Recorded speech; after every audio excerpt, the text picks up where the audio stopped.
Present. Commissioner Banton Present. and Chair Boaz. Present. And you have a quorum with all present. Excellent. Thank you. All right. First order of business is to approve the minutes from the last meeting. Do I have a motion? So moved.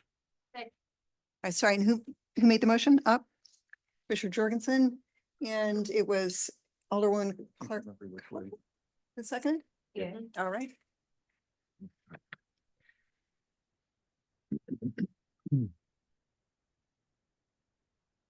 Alderwoman Schweitzer. Aye. Okay. Alderwoman Clark Hubbard. Commissioner Bradley, Aye. Commissioner Fowler, Aye. Commissioner Garmendia, Aye. Commissioner Hubman, Aye. Commissioner Jorgensen, Aye. Commissioner Miller, Aye. Commissioner Williams, Abstain. Commissioner Banton, Aye. and Chair Boaz. Aye. And motion passes with all voting aye except for one extension. All right, excellent. Okay, we have 3 action items tonight. We're going to combine the presentation for the first 2 and then have discussion following that, but we will have to have individual motions, and I'm going to get a little help to make sure I remember that. Let's see, we do not have a public hearing, obviously, and we do have the opportunity to decide to vote on the informational items if you choose tonight or to postpone them until the next meeting. I'm up. Please. Wonderful. Good evening, Commissioners. My name is James Pfister. I'm a senior planner with the Planning and Urban Design Agency. As the chair mentioned, the first 2 action items are both blighting studies and redevelopment plans.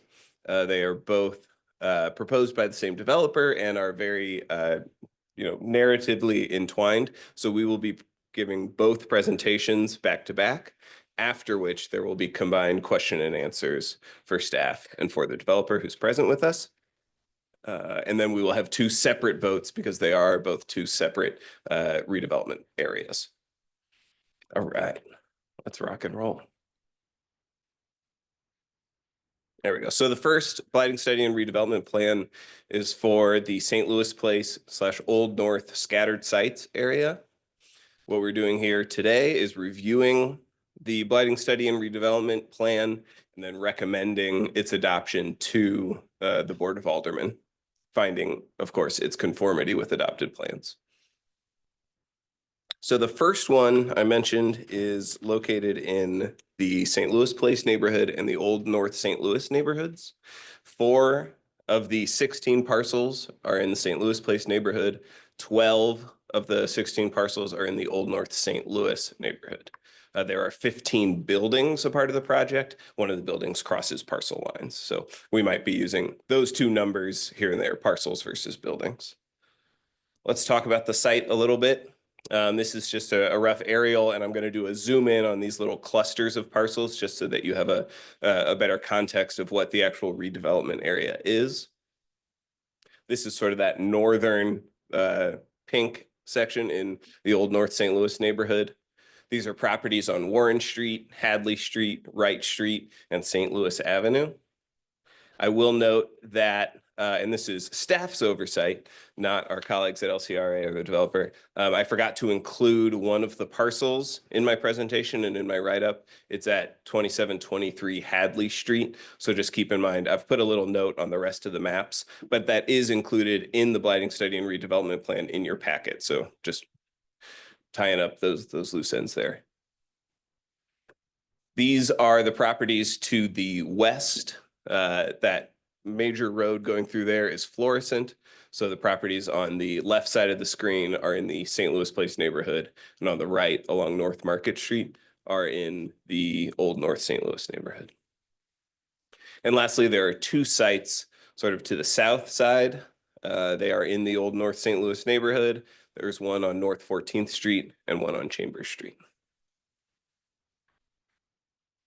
All of the parcels in this redevelopment area feature a residential structure. The majority of these structures are vacant and deteriorating, although some of them are occupied rental units. There are no currently vacant lots included in the redevelopment area. There are no active non-residential uses other than, of course, a vacant structure. The project funding, which we'll discuss a little bit more, does include some LIHTC dollars. The plan itself has the broad goal of eliminating blight within the area and to facilitate the redevelopment of the area into quality, affordable housing units. And the numbers are there for what the proposed redevelopment is. 68 total affordable units across the 16 parcels, 15 buildings, with a range of unit size from 1 to 5 bedrooms. No change in land use is expected anywhere within the redevelopment area.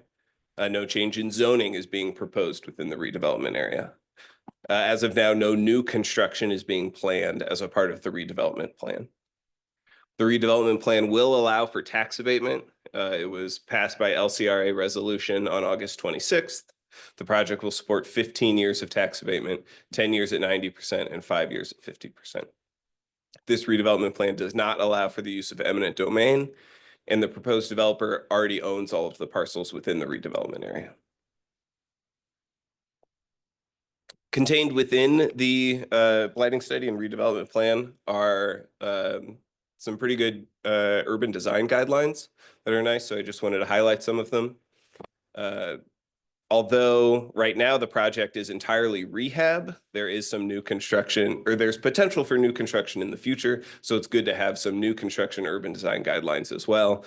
By and large, the goal is to be sensitive to the surrounding context, maintaining high quality materials that match the surrounding, and preserving as many architectural elements and details as possible. There are also some design guidelines related to landscaping and sidewalk maintenance that I think are worth shouting out. You know, a lot of thought should be put into the landscaping, that any street trees are actually being planted in accordance with our ordinances, and that sidewalks be repaired or replaced such that, you know, access to the buildings can be ADA compliant.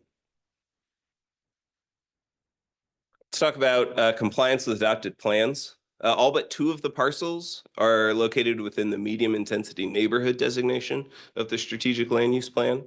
2 of the parcels, the one that I forgot at 2723 Hadley Street and the one at 1106 St. Louis Avenue, are within a medium intensity corridor. First, let's talk about the medium intensity neighborhood. This is the predominant designation in the city of St. Louis. A wide range of housing styles and some mix of uses are allowed. You know, buildings should be of that sort of moderate size, 4 to 8 units. Parking should be discouraged in front and to the side of buildings.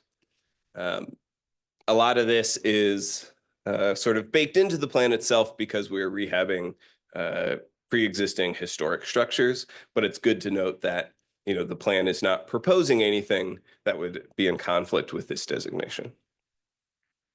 Next up, the medium intensity corridor. That's the sort of light blue towards the top along St. Louis Avenue on that map.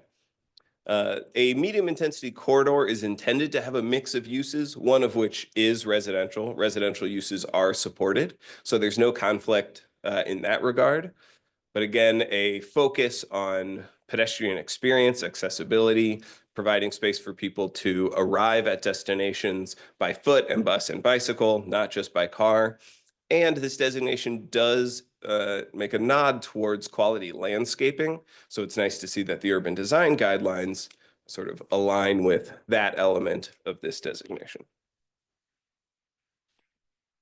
All of these parcels in the redevelopment area also fall within the boundaries of the plan for the neighborhoods of the 5th Ward. In general, I'll just say it, a neighborhood plan always supports the rehab of vacant units and preserving existing residential units. But also, all of the parcels in the redevelopment area are highlighted in the plan as ideally remaining residential. So we're at least in line with the sort of long-term goals of the neighborhood plan. And the neighborhood plan explicitly calls for the expansion of affordable housing options. And we know that all of the products of this redevelopment plan will be affordable options. I did want to nod towards some really high quality neighborhood planning that's going on in the Project Connect area right now. Both St. Louis Place and Old North St. Louis are within the Project Connect area. And while the neighborhood plan has not been adopted yet, we do have some draft visions and goals. So I highlighted a couple of the goals that this redevelopment plan aligns with. namely ensuring that infill housing and development respects traditional urban development patterns and densities. By and large, this plan is preserving or reoccupying existing historic residential properties. And also, goal 11.1, focus on demolition, stabilization, and rehabilitation of vacant buildings and properties in existing nodes of activity. It's also worth noting that within the draft Project Connect neighborhood plan, there are housing priority areas that have been identified. 4 of the 16 parcels within the redevelopment area are contained within a housing priority area in the Project Connect neighborhood plan. That's where that red triangle is. It's along North Market. There are several parcels adjacent to other housing priority areas as well. So we consider that symbiotic. I'm going to quickly fly through these site photos because they are in your packet and there's a lot of them, but they're in here in case we want to reference them. Just so you know, staff took these photos Monday morning, and staff, just in the interest of time, just took photos from the street, no photos of the interior or the rear of the property.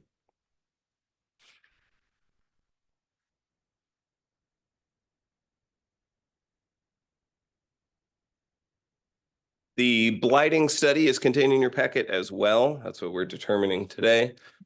These are a couple of selected quotes from the blighting study. It is determined that the area features a preponderance of blight, mostly attributed to the number of vacant and deteriorating parcels within the redevelopment area. Here are a couple of the interior photos of properties. These photos are contained in your packet.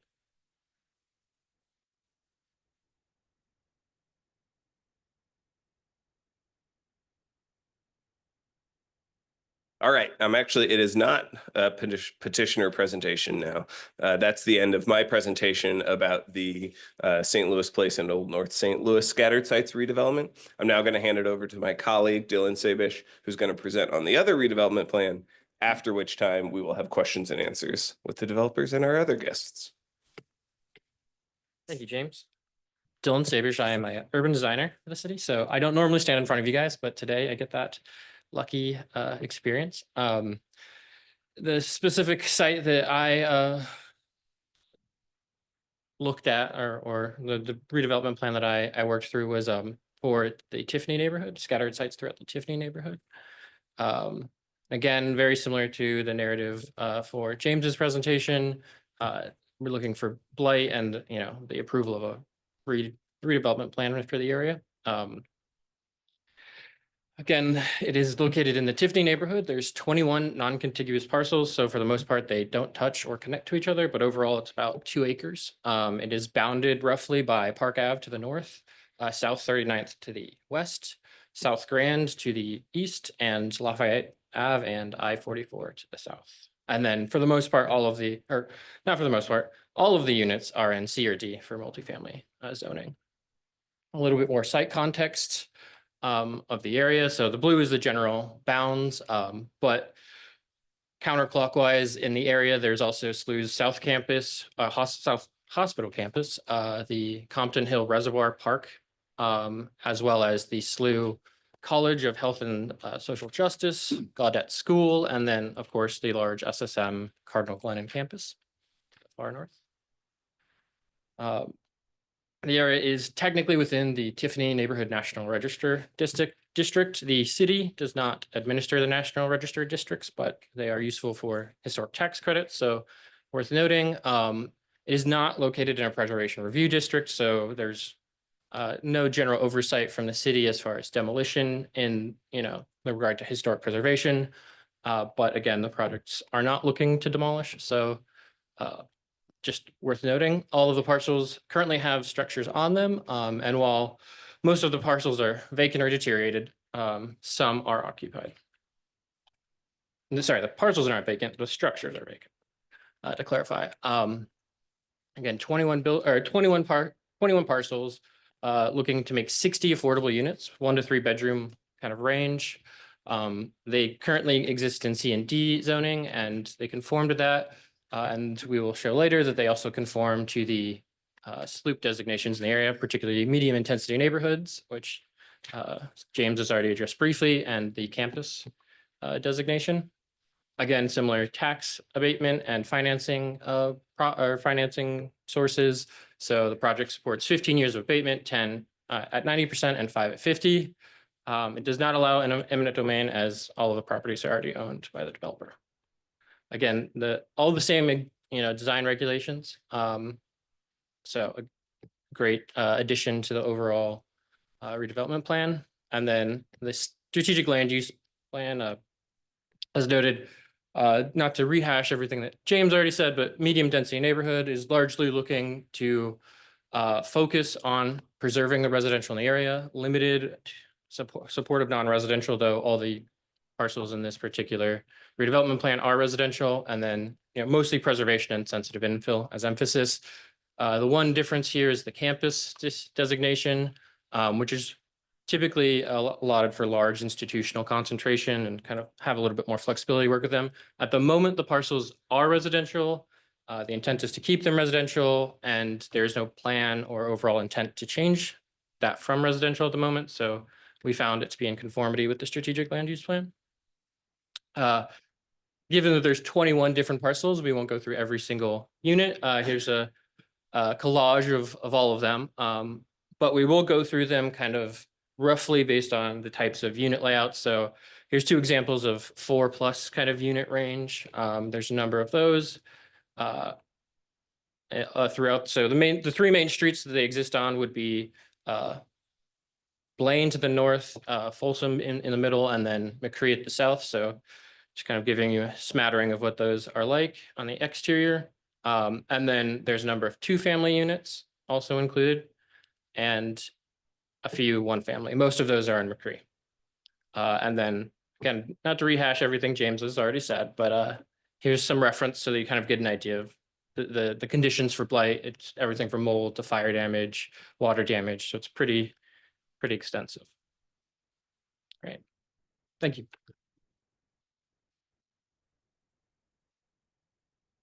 All right, now I'm gonna bring up the developer in case she has any remarks, or do you want to go right to questions from the commission? I'll say something. Great. That's fine. All right. Please. Good evening. My name is Yafet Elamine, and I am the president of Efficacy Consulting and Development. I am a developer partner on this particular project, or both of them actually. The Amber Stones, or the St. Louis Place as we've renamed it, as well as the Tiffany Place development. They both are low-income housing tax credit developments, 100% financed through public-private partnerships with MHDC. As you can tell, they're in 2 starkly different communities, one in Old North and the other one in the Tiffany Place neighborhood. They both came under the same owner, who was an out-of-town developer in Texas. Unfortunately, they were the last 2 LIHTC developments on his portfolio, and they suffered from deferred maintenance for many, many years. We were very pleased to be able to be the carriers of these developments. We met the residents who live there, multiple meetings in these communities. The Old North is in Alderman Rashid Aldridge Ward. He did assist us when we first came to MHDC for funding for this development, which was in 2022. The Tiffany Place, we also submitted for credits, but were not awarded credits until the following year, 2023. When we first started, out of the 60 units in Tiffany Place, we only had 2 vacancies. By the time we actually acquired the property, 2/3 of it was vacant. And so now we are working tirelessly to try to bring these developments back online. They are HUD-HAP, so they are 30% AMI. So we're looking at severely low-income persons who live there. You also heard that some of these apartments are 4 and 5 bedrooms. That's pretty much unheard of now in the affordable housing community. The beauty of them is that they're older homes, but they are large. So we are seeing largely many of the residents are single-headed households, African-American female head of households with children. One of the things that we've done to try to strengthen this development was partnered with Communities First, which is a local nonprofit who is also our enriched services provider. So we presented this development. We took one of the parcels in Old North, one of the apartments offline to make a management office on site, as well as what we call the community house, where we will have our enriched services there. So we've partnered with entities like Urban League, Employment Connections, and others. We also set aside 8 of the apartments for homelessness and women who have suffered from domestic violence or sexual trafficking. And so we partnered with YWCA on the Amberstones development and Alive on the Tiffany development in order to ensure as we bring people back into the community that we have the right community-based partners to help the most vulnerable and needy of the population. So it's our desire not only to improve the housing, of course, we are energy efficient. So all of the lighting, electrical structures, their refrigerators, stoves, washers, dryers, all of those things are in the units and are Energy Star rating. So we are hopeful that we not only provide good solid housing, but that we're also able to help with the wellness, if you will, that's needed to help many of the moms as their children grow. We want to be able to help them grow comfortably as well. So with that, we are excited to be in front of you with the development. We're asking for the tax abatement because, as you know, many of the LIHTC developments do not cash flow at a high rate of cash. And because of the enriched services that we are also bringing in the development and our desire to keep them in place throughout the 15-year compliance period, it helps. Every penny will help us to level set and ensure of a positive quality of life for the residents there. So with that, that's pretty much who we are and what we're doing. We, again, would ask for a favorable recommendation from the committee today to further help us solidify this development and ensure that these homes built in the 1800s continue to exist in a way that's whole and healthy for our community. Thank you so much. Thank you. We'll go ahead and go through the list of commissioners for questions. Start with Alderwoman Schweitzer. Thank you very much. I appreciate the presentations. So just to clarify, the developer owns all of the properties that we're discussing today? That's correct. Okay, and are all of those fully paid on all property taxes, fees, fines, no outstanding That is correct. taxes, fees, or fines? Okay. And you know, I was doing some research and I saw housing tax credits awarded by the state in 2022, which you mentioned. And so have there been other projects in the city that they've also done I'm with sorry, those state tax credits, or are these the first ones that have we involve done other developments? for this property owner? So for us, for our team, Mhm. absolutely, Okay. yes. So I've been in the affordable housing space since 2015, with the first development being the Village of Delmar Place, which is actually in Alderwoman Shamim Clark Hubbard's ward, right behind the Delmar Divine, which is a 40 townhome and garden home development that's actually going on 10 years now, right? Yes, so started there. We also have done the Finney Place development, which is actually in now Alderwoman Sharon Tyus's ward, which was 40 single-family homes, 3 and 4 bedroom homes for families, 50% and 60% AMI. We are also now working on the Fields Place, which will also be in Alderwoman Sharon Tyus's ward, which would be 50 senior housing along with the commercial strip that we've received funding for from the city. So affordable housing is our thing. Right. We also completed a 110 unit historic rehab, the new Broadview in downtown East St. Louis, which was the first historic redevelopment in downtown East St. Louis, a $44.5 million project with 110 seniors. So this is what we do. We blessed to be able to do it and to serve this population. And so, again, we are hopeful with the continuation of this development with the tax credits to allow for us the room that we need in operation capital. Okay, so when you said it was their last LIHTC project, what did you mean by that? Their last. You said this Oh, was their, yes. so I was sort of So I was thinking that you speak- were okay. involved, I'm but sorry, not Alderwoman. necessarily the property owner. So if Thank I'm you. confused, I So a apologize. part, thank you for that. And I apologize if I confused you. In order to bring the developments online, with this being a pre-existing development, we purchased it from a past owner Got it. who was That in makes a lot more Texas. sense. I'm like, I Yes. know you. Yes, You don't have to tell me who absolutely. you are. Yes. That I know, but Yes. this other owner I was confused Yes, by. and they Okay. had it for the 15 years because there's a compliance period that MHDC says that these apartments should be low income and under the partnership. Right. However, that owner was out of town because there's a part of maintenance and management. I also do need to mention that Fox Grove, who is a partner with DeSalve, which is a local management entity, is also our management partner Awesome. on this particular development. So we're all here locally on the ground to ensure that the type of deferred maintenance and the lack of attention to these developments that happened before, that it doesn't happen again. Okay. Thank you for answering my questions. I appreciate Thank it. you. Congratulations to last time I saw you, I didn't know. Yes. Thank you. Uh-huh.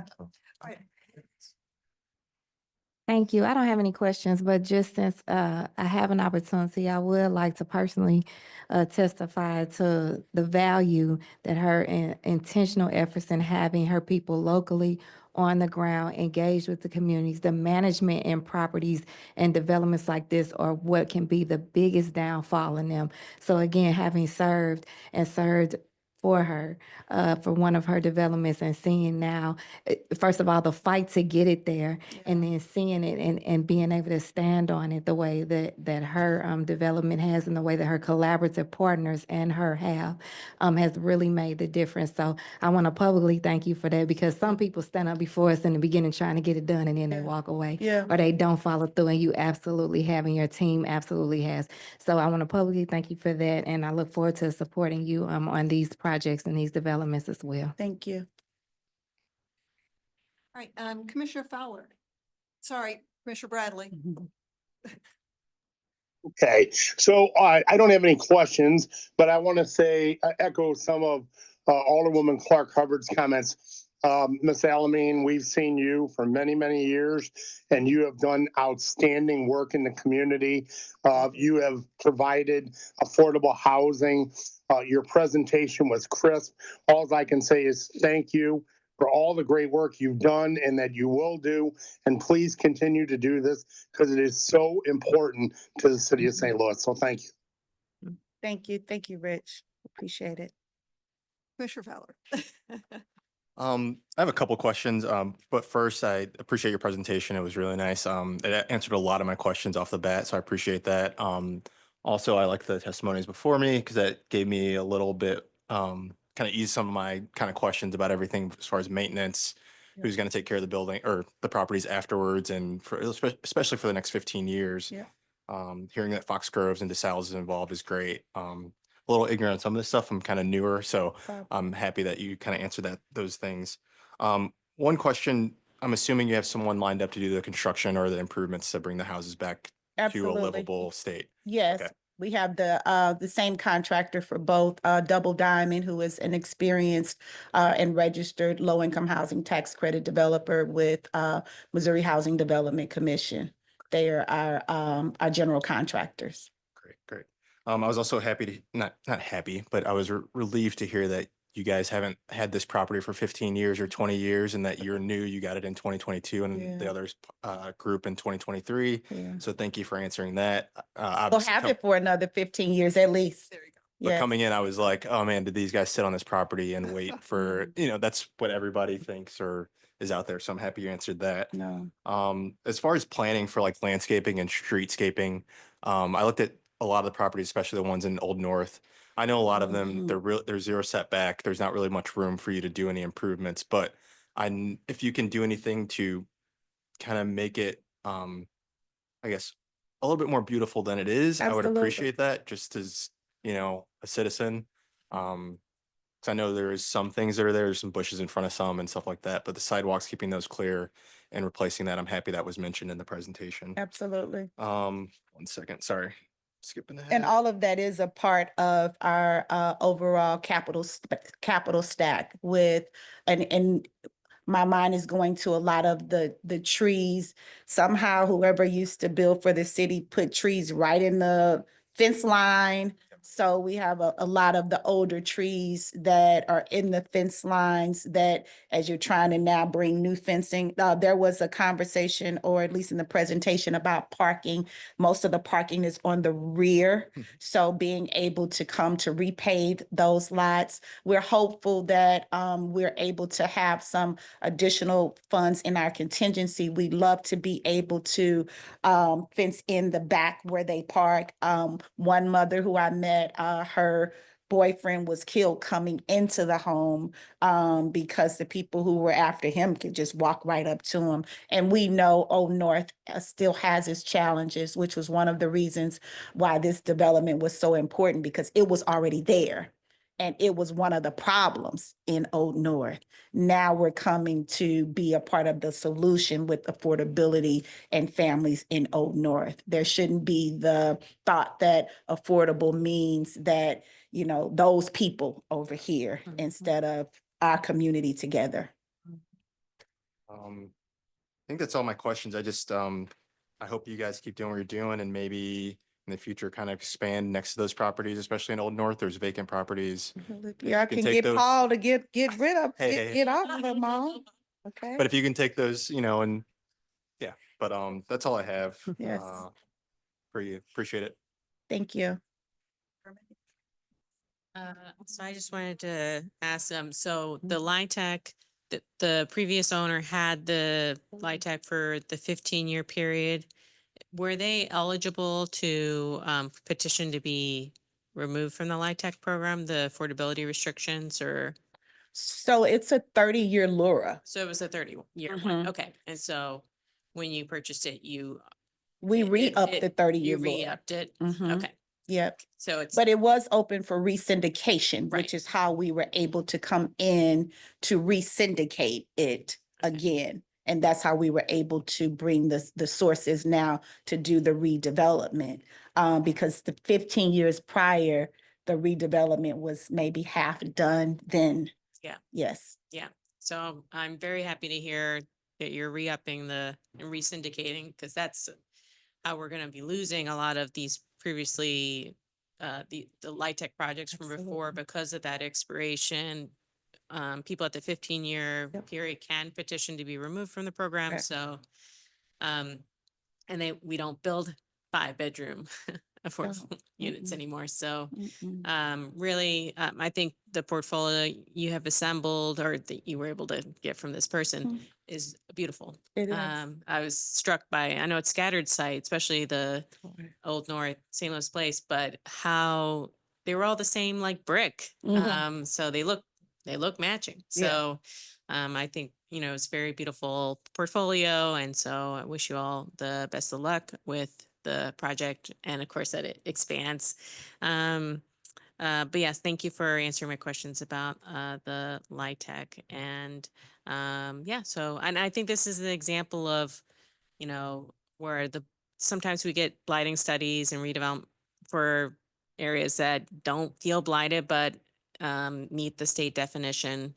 But in this case, this the blighting study makes sense with the redevelopment plan. So, and sometimes we get them separate, the blighting study and the redevelopment plan. So it's really nice to see it together for such, a beautiful set of properties and for the people that will continue to get to live there. Thank you. I think the Tiffany Place project is a prime example of a mixed community that affordable housing is, you could see the direct benefit. We have people there who can walk out their backyards to go to SSM Hospital, Cardinal Glennon, a Target there, Top Golf down the street. The homes blend in with the community. You can't tell the affordability from the non-affordability. That type of model community, and it's the only affordable housing development left in that community. People have been there for 20 years, 30 years. So we believe that that's really an example of how mixed communities reflect good people at all levels. So we were pleased to be able to still keep it affordable when a lot of the other homes have sold to St. Louis University and some of the higher income people. Yep. Next, Commissioner Hubman. I have two questions, I guess one for you and one for staff. Some of these are occupied, some are not. What trying to keep people in the community and that sort of, obviously they're taken offline while you're doing the work. And I guess they seem to need a variety of work. It's hard to tell. Some look like they're in much better condition Sure. than others. Yes. But we, as a part of our budget, we have a part of our budget that will pay for people to move them temporarily while we fix up their apartment. So there is no one that is removed off of the site and not able to come back. So we have a relocation specialist that we've hired. So once it's time for them to relocate, we of course are interacting with them. We pay for all of the relocation expenses. We pay the rent for them while they're off of site, and we pay to move them back onto the site. So I don't know how it could get better. We deliver boxes to the door. Only thing we don't do is pack them up. But we do have a moving truck that moves them. We work with other apartments of similar stature, if you will, to try to get them in. So if they're in a 3-bedroom, we're moving them to a 3-bedroom. Okay. And then once their apartment is complete, they may not go back to the exact same apartment, but they are going back to a 3-bedroom apartment when they come back on site. So we're very deliberate in helping to ensure that there's minimal disruption where possible. Okay. And thank you. You're welcome. And my question for staff is it unusual to have a scattered site, chapter 99, with none of the vacant properties included in the area? That seems like that's also kind of a blighting impact on the community. I don't know the history of this. It's a question. Is this, That's a good question. And I know I'm not the best person to answer this because one hasn't come across or in front of the commission since I've been on staff. I welcome any of my staff members or maybe Zach to weigh in. It's always Zach. Poor guy. Good evening, Zach Wilson, SLDC. I'm no Yafet, so bear with me on this one. The Scarce Sites Chapter 99 is basically developer driven. We would like to do more neighborhood driven Chapter 99s, but we would like those to come from the neighborhood groups themselves. We did one not too long ago, JVL St. Louis Place. We worked on for years to get that across the finish lines. That was neighborhood meeting after neighborhood meeting. So we would like to do those more in the future, but coming from SLDC, LCRA, coming top down doesn't feel natural. We like to work with the community and the neighborhoods to create those larger Chapter 99s. And that's why some of these properties around it is not included, because we like to do a more neighborhood focused driven plan on those larger sized areas, if that makes sense. all right. So this wouldn't preclude or get in the way of, at some point, some sort of similar package for, All those the north- empty parts of. the Correct, neighborhood. yes.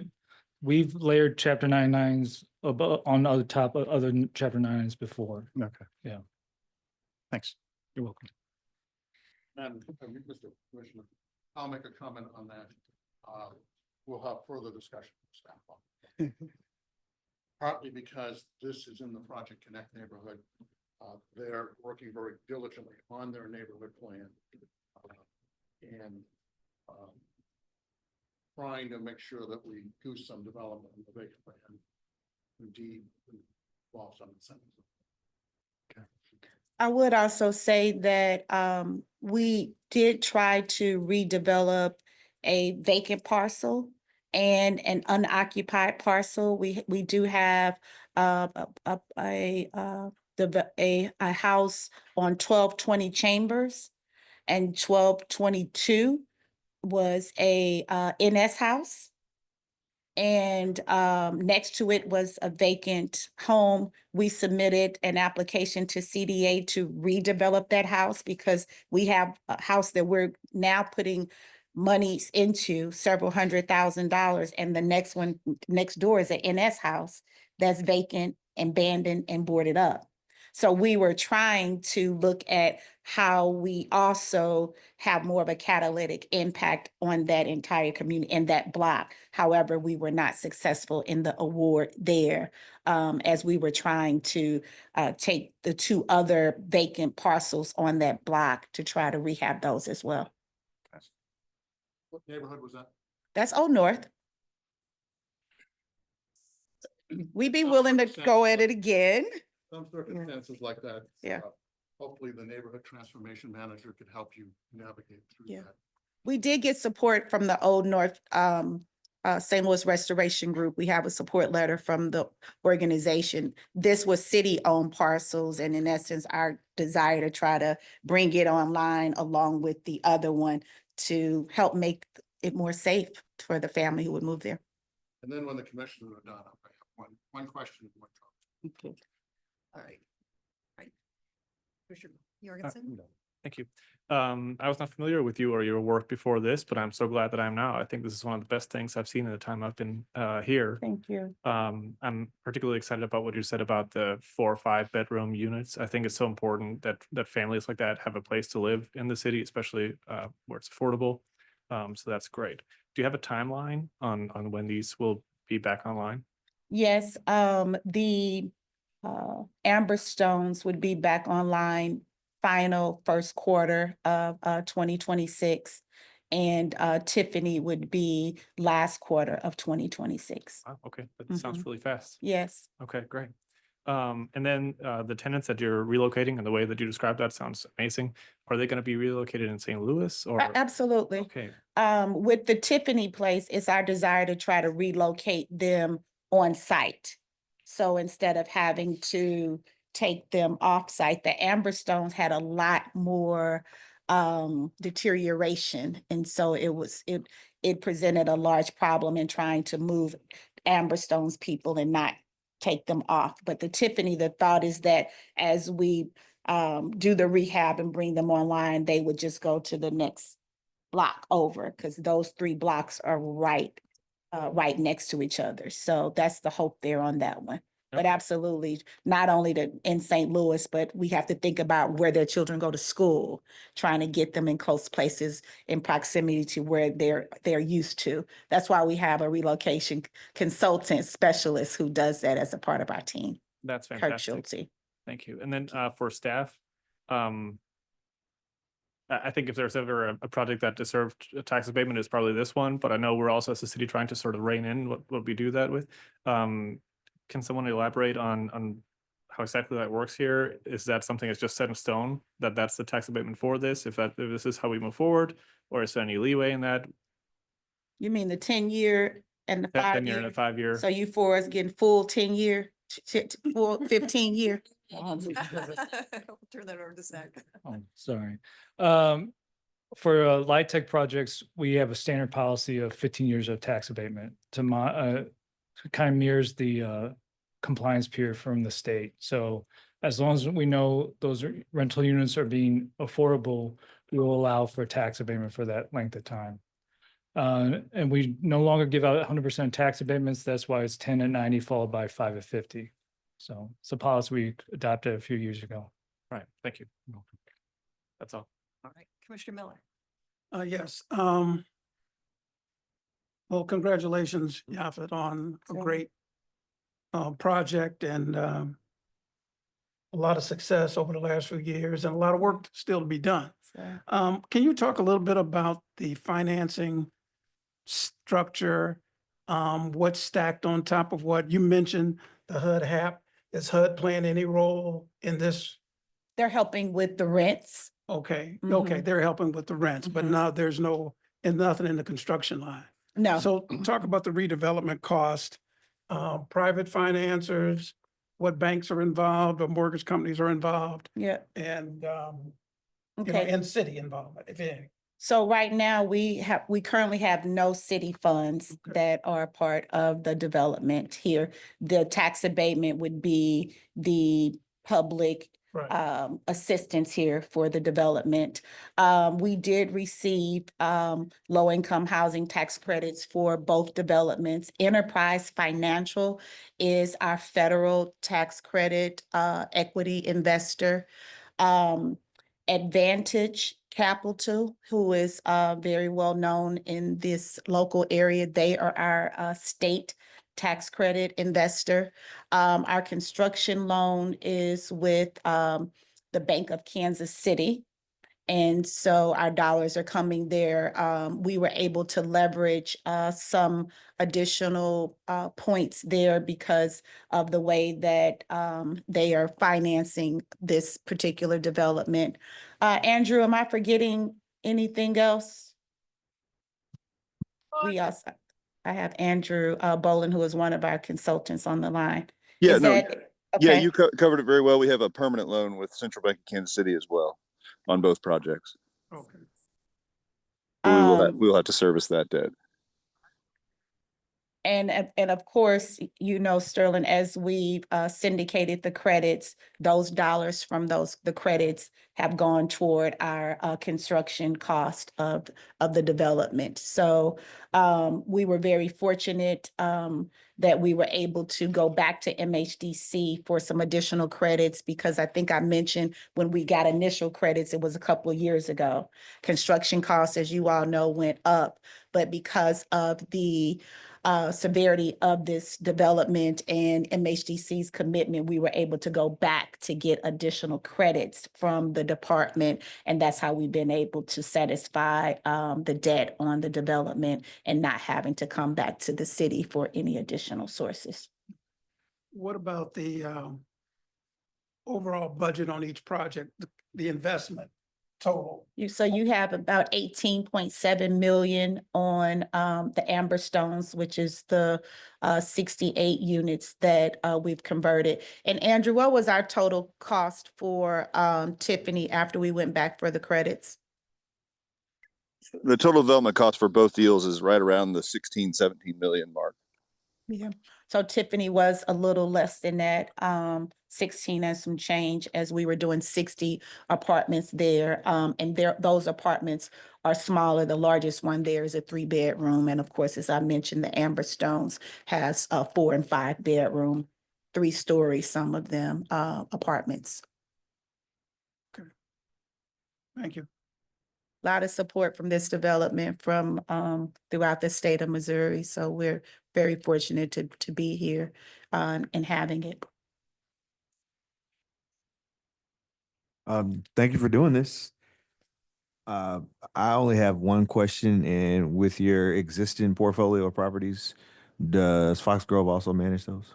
Foxgroves manages Village of Delmar Place.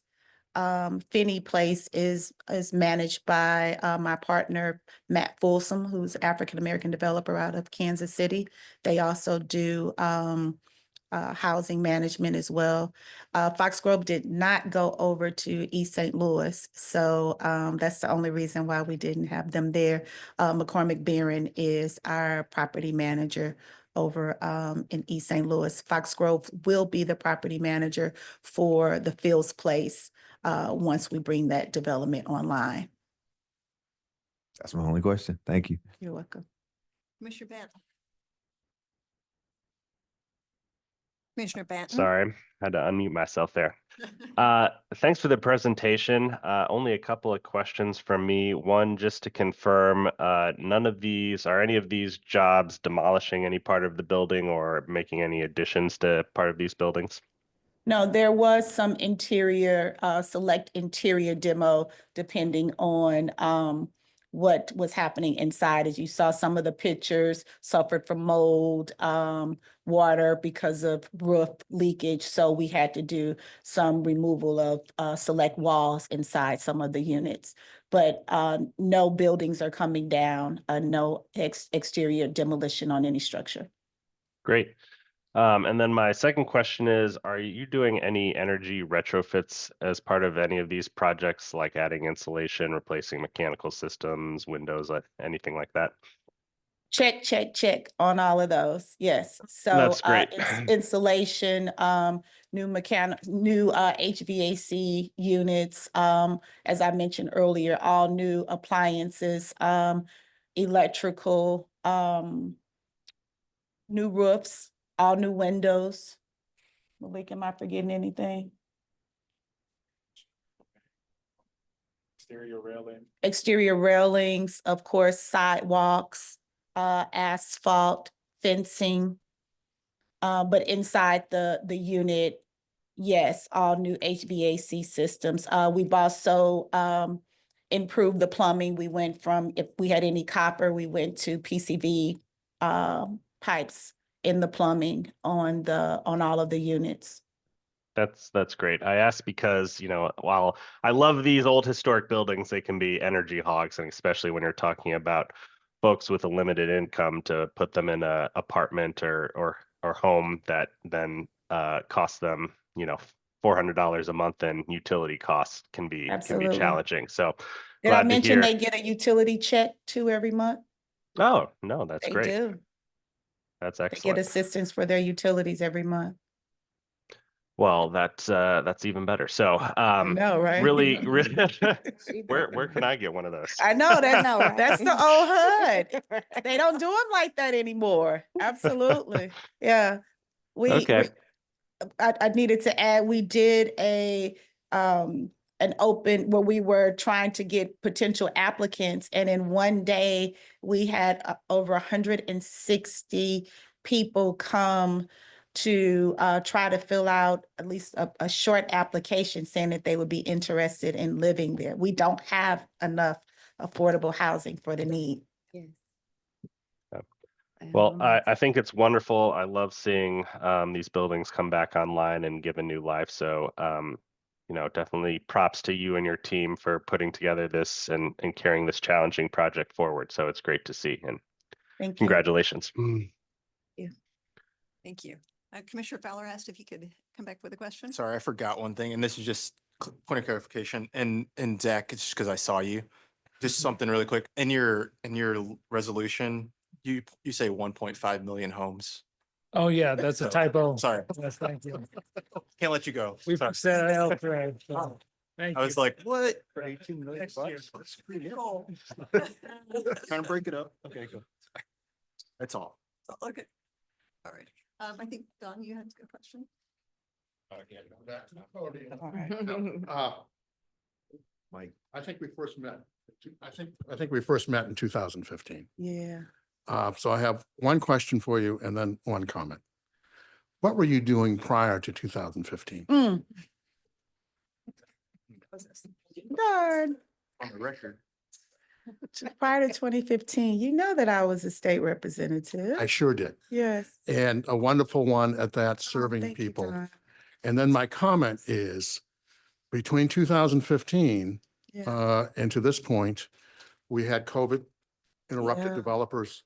And my punchline to give you as a comment Yeah. is, as people have seen and been demonstrated here tonight, you could teach a master's class on how to do development in the inner city. Oh, Thank you. Don.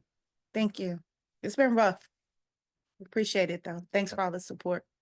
I remember you told me with Finney, you said, hey, I want you to make these homes look like the community. I want you to do something really good here.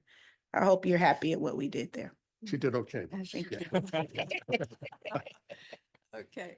I think that's the last of the questions. All my questions were answered, but I just want to really compliment you and echo the comments everyone else has made, that it's just a really impressive project and you're making the city better. And I hope you'll do many more projects. All right. Will you help us with the motions? Wonder how the vote's gonna go. All right. Do these take a motion or do I introduce it first and then? It's been 2 months Yes. since I've been here, so. You have to do two. So Great. All right, so the first one is a recommendation from staff that the planning commission find the blighting study and redevelopment plan for the St. Louis Place Old North St. Louis scattered sites redevelopment, Amberstones, the redevelopment area to be recommended declared as blighted, and the proposed redevelopment plan is in conformity with the strategic land use plan and the plan for the neighborhoods of the Fifth Ward, and therefore recommends approval to the Board of Aldermen of the city of St. Louis. I have a motion. So moved. Second. Second. And sorry, who was the second? Schweitzer. Schweitzer. All right. Commissioner Fowler. Call for vote. Alderwoman Schweitzer, Aye. Alderwoman Clark Hubbard, Aye. Commissioner Bradley, Hey, Commissioner Fowler. Aye. Commissioner Garmendia, Aye. Commissioner Hubman, Aye. Commissioner Jorgensen, Aye. Commissioner Miller, Aye. Commissioner Williams, Aye. Commissioner Banton, Hi. and Chair Boaz. Aye. Passes, all present voting. Excellent. Thank you. The second All right. recommendation. And the second recommendation or motion, recommended motion, there we go, that's the words, is that the planning commission find the blighting study for the redevelopment area for the Tiffany scattered sites to redevelopment plan to be recommended declared as blighted, and the proposed redevelopment plan in conformity with the strategic land use plan, and to recommend approval to the Board of Aldermen for the city of St. Louis. We have a mo- So moved. Second. All right. Previous So, roll. Commissioner Garmendia and Commissioner Hubman. Previous I guess roll. They call vote previous, any objections to previous roll? No? No objections. Motion carries with all deemed present voting aye. All present deemed voting aye. Excellent. All right, congratulations.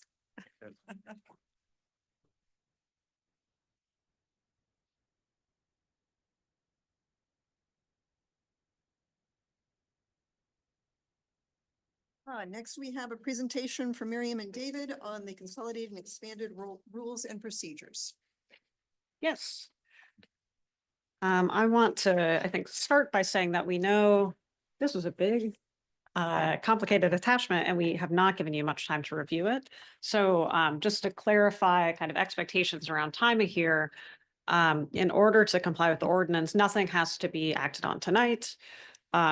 If somehow everybody feels crystal clear and comfortable with everything in there, you know, you can approve them tonight, but it is fine if tonight is sort of a discussion or an introduction of the topics addressed, and then we take it back up at the standing meeting in October. So just to share that, I know this is a lot and that you all haven't had much time to review.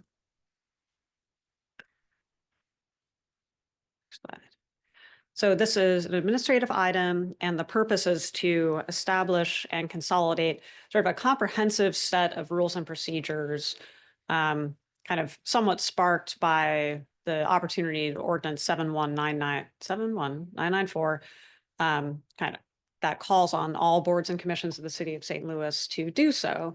The Planning Commission does, of course, have some rules adopted recently and over the years, but a lot of the kind of basic nuts and bolts stuff we did not have. So we took the opportunity working with the city councilor's office, which provided a lot of structured support and guidance to also kind of facilitate a little bit of consistency between boards and commissions, and outlined a full set of rules and procedures that address some of those nuts and bolts and also integrate all of the previously adopted rules and procedures. So Again, the action ultimately will be to adopt the rules and procedures as enumerated, but there is no need to do that tonight.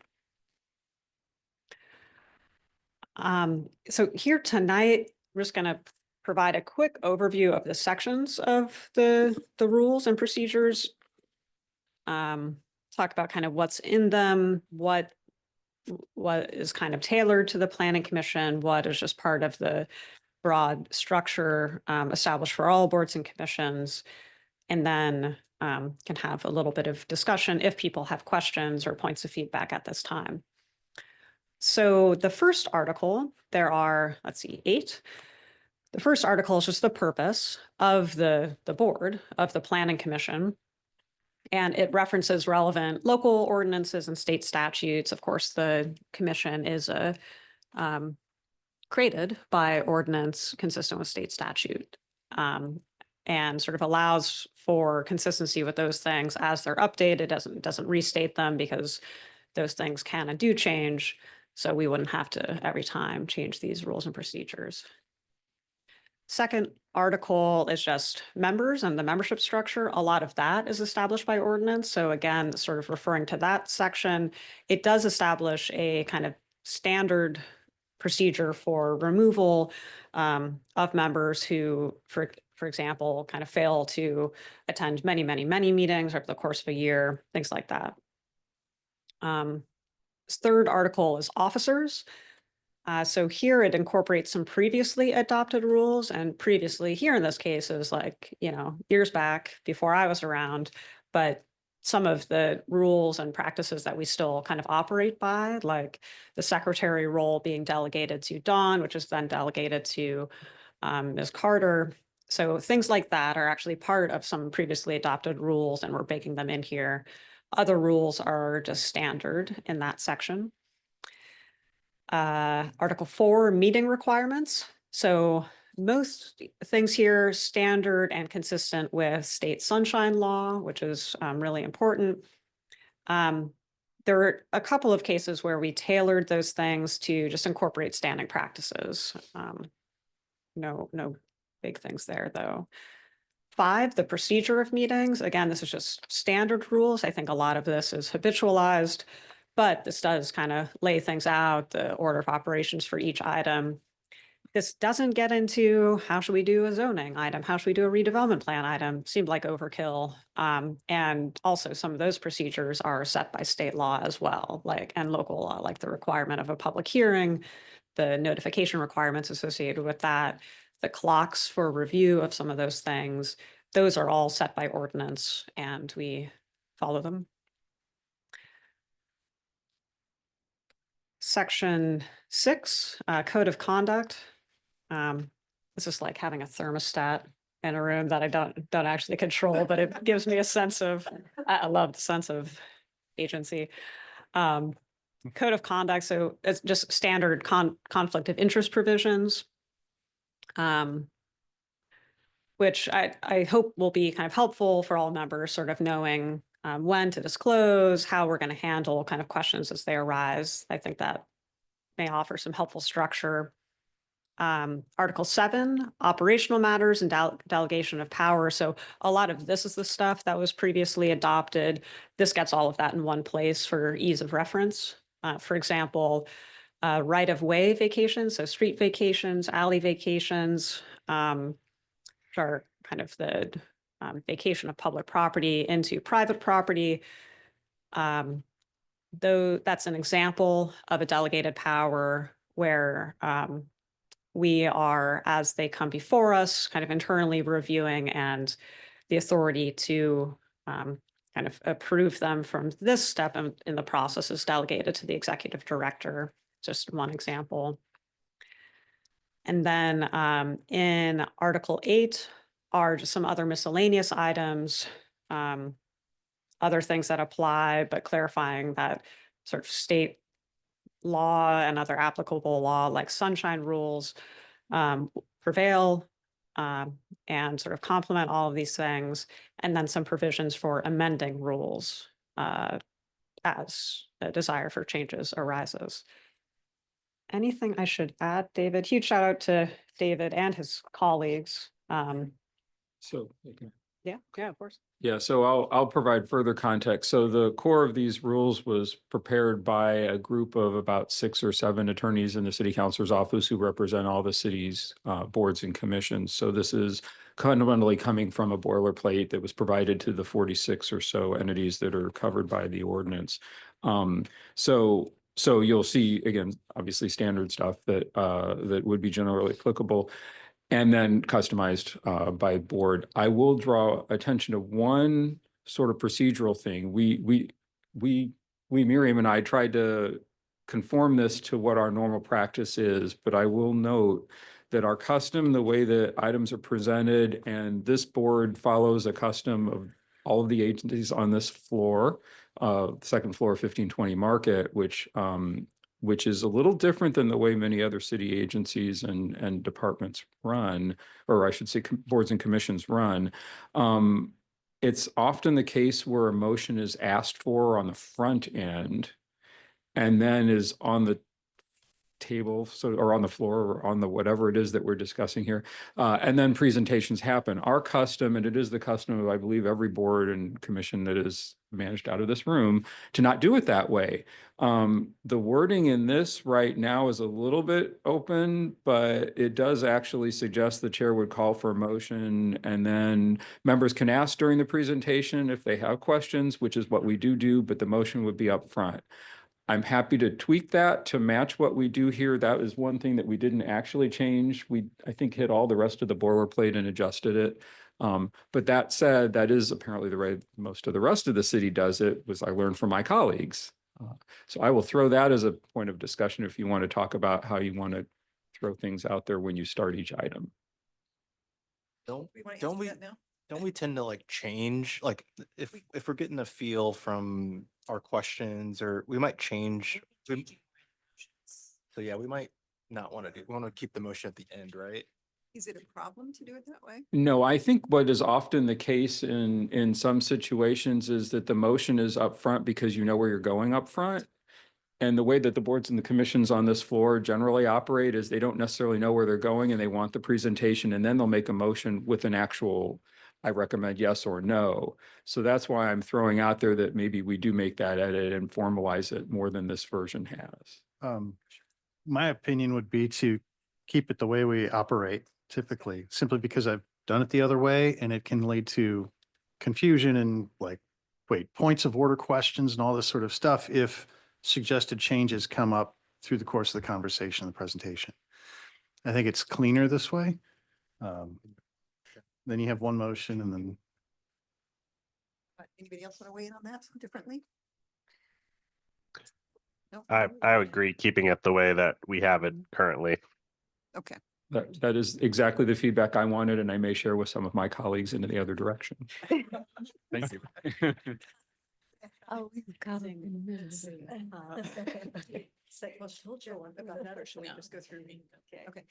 Let's, are you ready for us to go through to see if people have, what I'm thinking is some people will have questions today. Some people will want to have a little more time and bring questions to the next meeting. So let's just go through the roll once and then know that you will have time until the next meeting.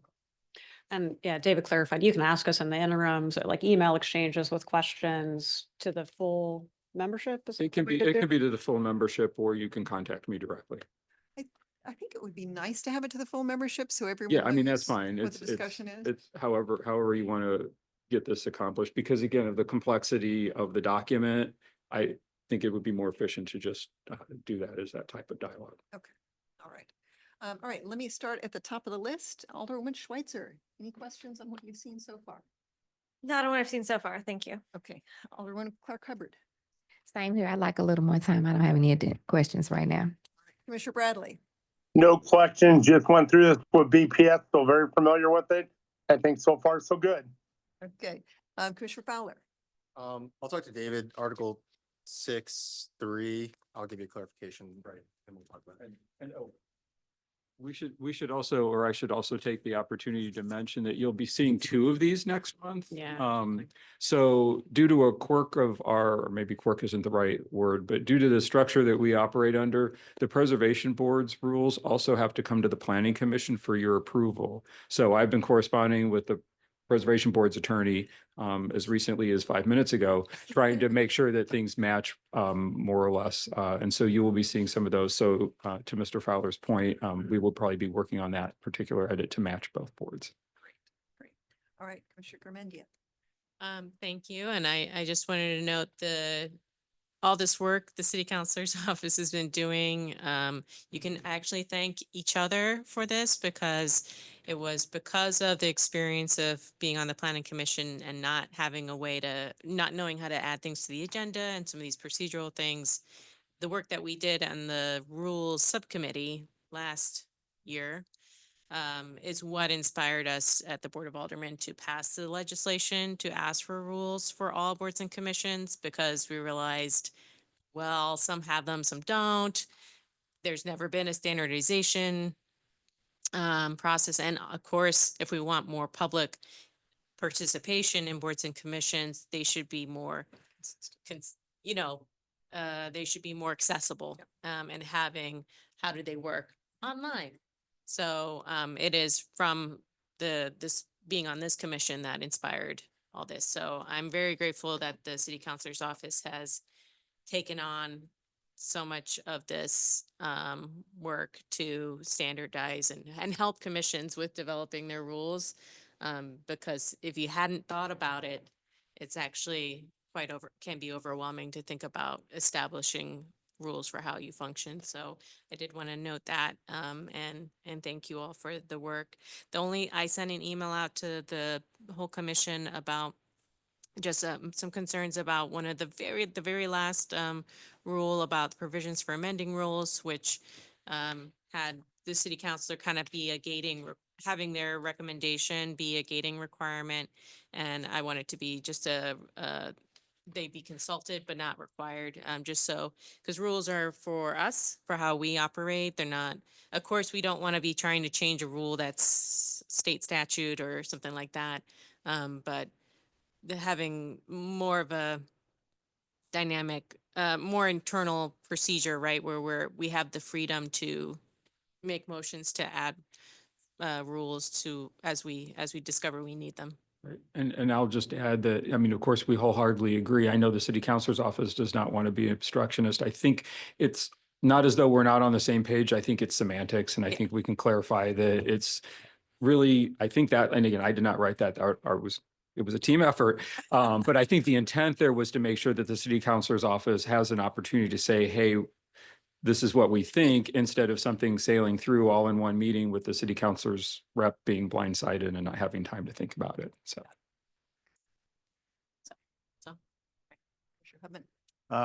No, my first read through this, I appreciated its conciseness, if that's a word. And yeah, right. Yeah, my other reaction was, we're a city of 200 and how many years old, and we never had rules before. It's like, okay, no, this is good. Appreciate the work. Thanks. No questions. Okay. Mr. Miller. No questions. All right. Commissioner Lee. I do have a question about Article 7. It may be obvious, but just want to check. So Article 7 or 15, the notes about recommendations being presented to the planning commission and during which commissioners may recommend modifications. And then after that, the note that if we have specific items we would like to raise, that we should submit them by January 31st. Does that mean that once it's presented to us in March that we can't raise anything new? That's kind of what we agreed to last. That subcommittee. Okay. But if you don't like it. I don't agree or disagree. I just was wanting the clarification. First year doing it. It doesn't say that you can't. Also doesn't say that you can. So I was getting clarification. That's all. All right. And Commissioner Banton. Yes, just one quick question is, there's a section about Article 4 meeting requirements about the board may create in its discretion any other office necessary. I'm assuming that's talking about, say, if we needed a treasurer for some reason or some other position like that. Is that what that's referring to? just to clarify. David's nodding, yeah. Okay, got it. The only other thing, which is kind of a tangent, but because of this, I was reading through the city code and what that says about what our rules and responsibilities are. And one thing that I found interesting was on chapter 3.48, there's a section that says, on or before February 1st of each year, the Planning Commission shall adopt, based on information provided by the Planning Office, a plan and budget for infrastructure capital improvements, which it proposes be made in the city during the next ensuing fiscal year. I don't think I've ever No, we don't do seen such a plan come before us before, and I was just kind of curious on the history of that, but maybe that's a discussion for another day. And a beer. And a beer. Yeah, that is not something that occurs. I think the kind of capital planning process is separate and complex. I think in a ordinance update for the planning commission, we should kind of clean that up. Because yeah, I'm encouraging Mr. Ogilvy to share his perspective. Hi, Commissioner. Yeah, so I can't speak to, I mean, I'm aware of the section of the code you just cited. I think what I can talk about briefly is just what the capital planning process is. So there's a separate ordinance that defines the makeup of the capital committee, which is composed of elected officials, a few members of the Board of Aldermen, comptroller, budget director, representative from the mayor's office, executive director of CDA. And there is also a capital committee advisory committee that's made up of appointed residents that are appointed by members of the Board of Aldermen. And so the process for capital planning, as the city has practiced it for at least, my awareness, at least the last 20 years or so, is that essentially the budget director manages capital requests that come from departments. Those requests are presented to the capital committee. The capital committee reviews them with input from that citizens advisory committee. And then they make a recommendation for a capital budget to the Board of Estimate and Apportionment, who then incorporates it into the annual budget. And so that capital budget includes all manner of city infrastructure, but also things like vehicle purchases and buildings, there's transportation element, anything of a, parks facilities, anything of a capital nature goes into those budgets. And so there's a little bit potentially of a conflict between those two ordinances, I think, or those two sections. And it is probably something that would be, I think we here would like that to be resolved at some point. Well, apparently, according to Christina, we spur action. So maybe this will be the next thing to get addressed. Hey, But on Scott, you forgot me on the capital committee. I did. I apologize. Me. It's all right. I didn't know I was going to be answering this question. So You did pretty good with it. You just forgot me. It's all right. Yeah, shooting from the hip. I want to say the most important member of the capital committee is the president of the Board of Public Service, Rich Brad. Oh, you are swift. You are very smooth. Thank you. Save the best for last. Yes. That's it for me. Okay. It's a great question, Commissioner Banton, and I think it's something maybe to put on the chair of the appropriate committee at the Board of Aldermen to maybe look into capital, maybe these conflicts in ordinance. But there is more, if anyone wants a fun adventure, there's many places in code where there's conflicts. And there hasn't been as much appetite for the Board of Aldermen to do cleanup legislation. It's not as exciting. But we are trying to work our way through that. And we have some sponsors, so said cleanup legislation here too. So thank you. All right, anything else on that topic? And I'm assuming we will move to the next meeting for further discussion. All right, great. I just have one thing, Tracy. Did I just hear a little while ago that Commissioner Garmini made mention that we showed leadership in a particular way as the whole planning commission on making these new rules? You heard her properly. And let's see, speaking of aldermen, I'm sad to say that we had some technical difficulties during the presentation of the St. Louis Place Old North Scattered Sites, Chapter 99, and we had Alderman Aldrich on the, well, we weren't able to get Alderman Aldrich on the line. Are you still online and would you like to make any comments at this point? I finally got through 10 minutes later, and thank you guys. No comment right now. Okay, thank you for your efforts and My your colleagues at the persistence. board, I was angry texting all of them like, somebody let me in. So thank you, Alderwoman Clark Hubbard. I'm and so Vice President. sorry. You guys are fine. Okay. All right. So then let's move on to the data centers presentation.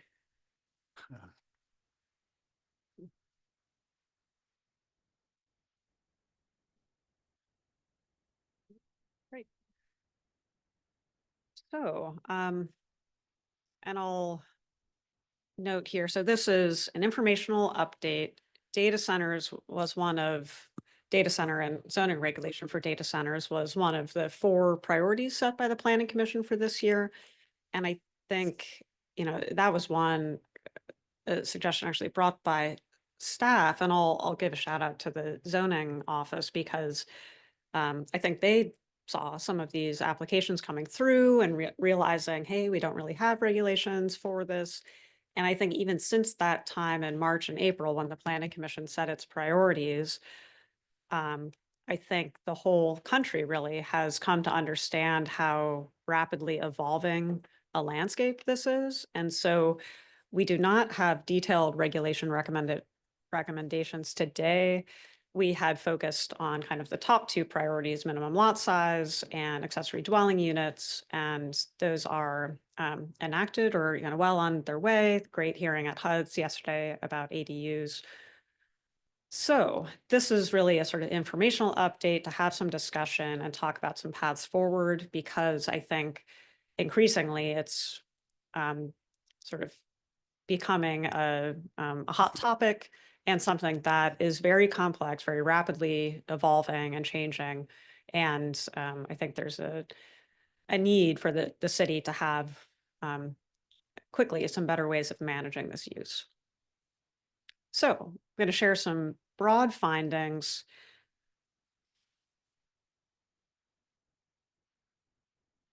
And I'm just making a note here, these are preliminary findings. My experience or our experience researching this has been like every day there's a new article with new and kind of important information. So I don't want to present any of this as like final or everything we certainly know, but we thought it was going to be valuable to provide some daylight on this topic here for this commission. And I should say too that kind of research on this and our emerging understanding about it has been a joint effort of the Planning Office and the Office of Sustainability, as well as the Zoning Office and others. So joining me here today is Alicia Russell, the Sustainability Director. We're going to tag team some of this presentation because she knows a lot about energy that I am only learning. So a much better resource on that front. So just to begin, you know, what are data centers and what is their emergence? What do we know about it? So they are facilities that store data and provide compute power and other infrastructure for artificial intelligence, but other data intensive functions, also just cloud storage in some cases. So different types of functions and different types of centers.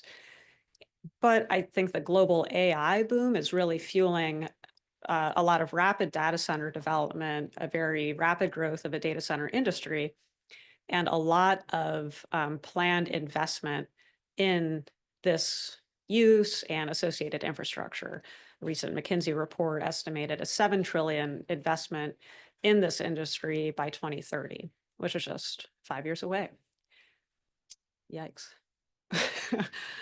About 2030.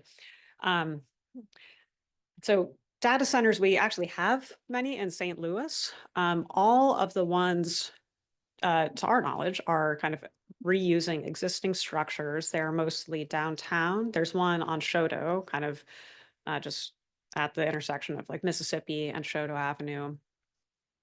Some of the data centers that have already been permitted are in operation, but actually have capacity to expand their current utilization of servers and compute power beyond what they're already doing. There is one active proposal in the Midtown area, the kind of SLU Midtown redevelopment area. And then, maybe over a year ago, there was some reporting around thinking of also repurposing the Armory into a data center. But all of the ones currently in operation are in and around downtown. But the proposal is for the first new construction data center in the city of St. Louis. Here's a sampling of kind of the buildings that current data centers occupy in the city and in the region. So I also grabbed an example in Maryland Heights, as there's a Tier Point facility out there. But you may recognize some of these buildings from coming and going in the city. There are actually banks of servers in here, kind of providing compute power to local users and beyond. And what we've prepared and what the informational memo provided was just a little bit of a scope of what are some of the land use considerations, what are the environmental considerations, and what are some of the economic considerations. Again, not knowing everything about all of these topics. On the land use side, data centers have many types of functions and they come in many types of sizes. So there are these large kind of tilt-up industrial scale data centers. These are the kind that sort of occupy the headlines, I think, and their emergence in sort of exurban or greenfield environments around the country. But in the city, the ones that exist are repurposing, except for that active proposal, repurposing existing structures of different sizes. They can also range considerably in their scale. They could be that large single-use facility, like shown in the top right. They could be kind of an adaptive reuse of a medium-scale building or a small building. And we've even heard of some examples locally and in other places where it could just be a floor or two of some hospital building or research building that is maybe providing the compute power for users in that building.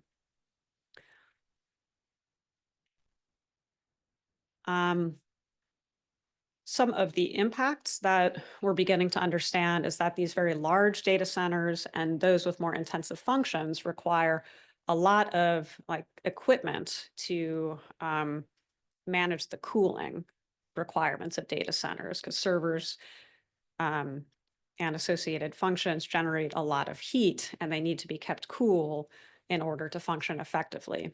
But some of this exterior equipment outside of very large facilities can create a sort of humming noise. And the backup generators, sometimes depending on the fuel they're using or how they're designed, can also have an effective kind of releasing pollutants into the surrounding environment, which can be challenging for air quality. These uses, because very few people come and go, they don't require many people to operate the data center functions. From a land use perspective and a sort of urban land use perspective, they do contribute little in the way of vibrancy or kind of street public realm interaction, because in part there are very few kind of permanent on-site jobs associated with the use, and they require, in some cases, security. There's a need to keep the data secure. I think it's our sort of initial feeling that large and especially new construction single purpose data center facilities are, it really is more of a industrial use, especially when they have exterior equipment, managing the cooling needs and cooling loads. It's probably best incorporated into an industrial district.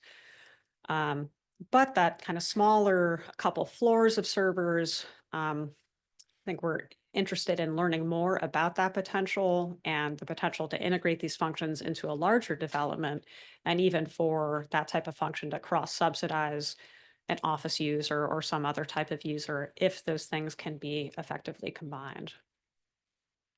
I want to describe how this works.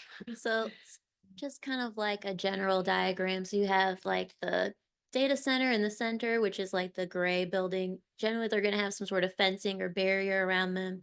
They're going to need different infrastructure needs, such as fiber network, readily available, water line, because they're going to use a lot of water to cool the equipment inside, and then generally like access to a substation so they can get quick access to a lot of power at once. And then with that, backup generators, because either in times of peak demand or in power outages, they still need to be running and online. So the system itself also is going to have like the cooling systems either on the roof or at the rear of the building to, get all that heat out of the building and make sure it's a cool temperature. And then a couple visual examples. And then this image also depicted that often they're built in clusters because of the access to that infrastructure. And then a few examples of the type of personnel, like a facility manager, an IT person, maybe engineer, and then obviously security. But we have, example of the substations on the left, the cooling systems, in this case, cooling towers in the center, and then the backup generators on the bottom right. And the bottom right photo is actually, they're like each generator is 1.5 megawatts of power for like a Microsoft facility as an example.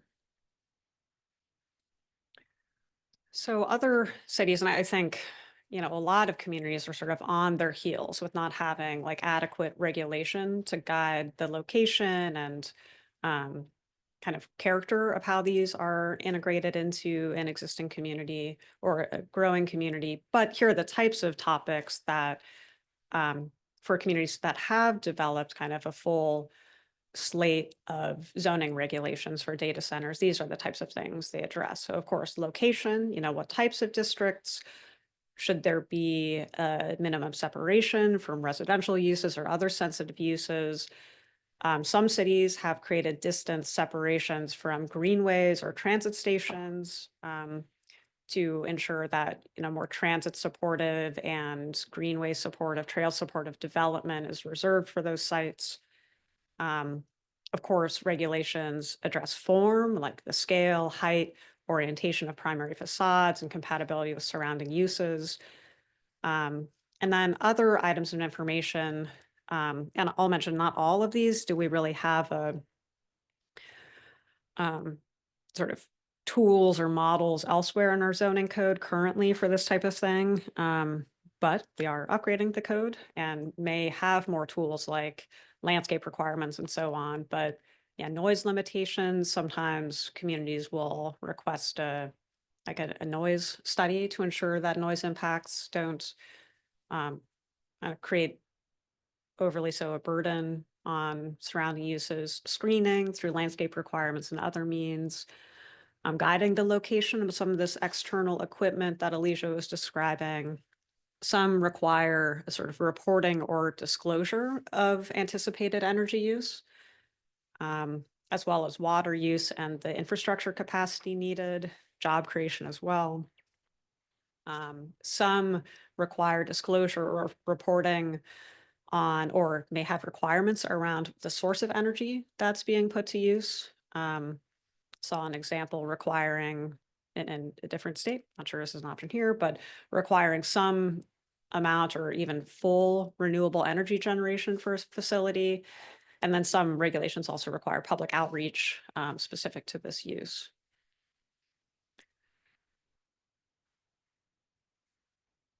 So these centers use a lot of energy and water.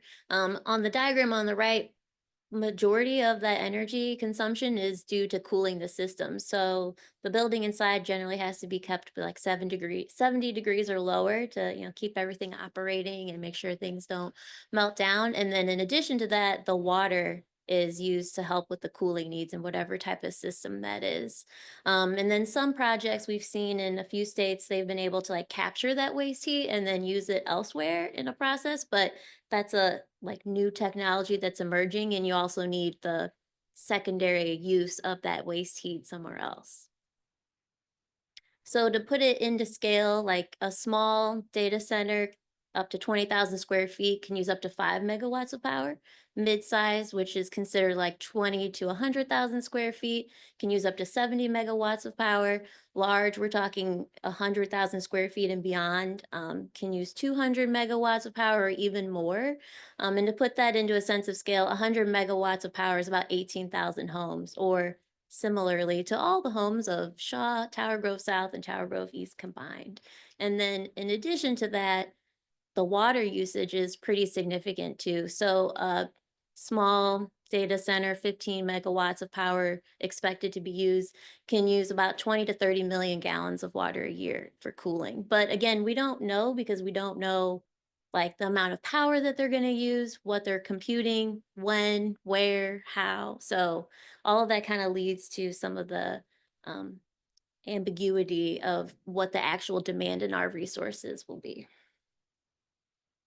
So that makes it kind of difficult for utilities to meet these energy demands on data centers, and they want to lock in like long-term agreements. So they know this data center, they're going to put in the infrastructure, get the energy, generated.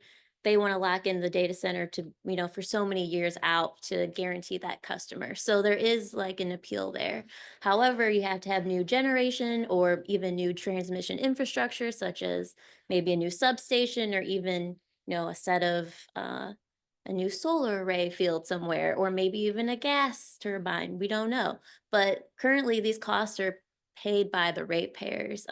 A recent bill, Senate Bill 4, allows utilities to charge ratepayers for construction of new power plants and infrastructure before they're completed and generating energy. So because we don't know, there's a lot of unknowns, because we don't know when or how much power these data centers will need, ratepayers could be paying for that ahead of time. And we've already seen increases in our utility bills, on average $600 a year for households. So we can probably contribute that at some level to rising electricity bills for residents and businesses, which could add to the energy burden for our most vulnerable populations here.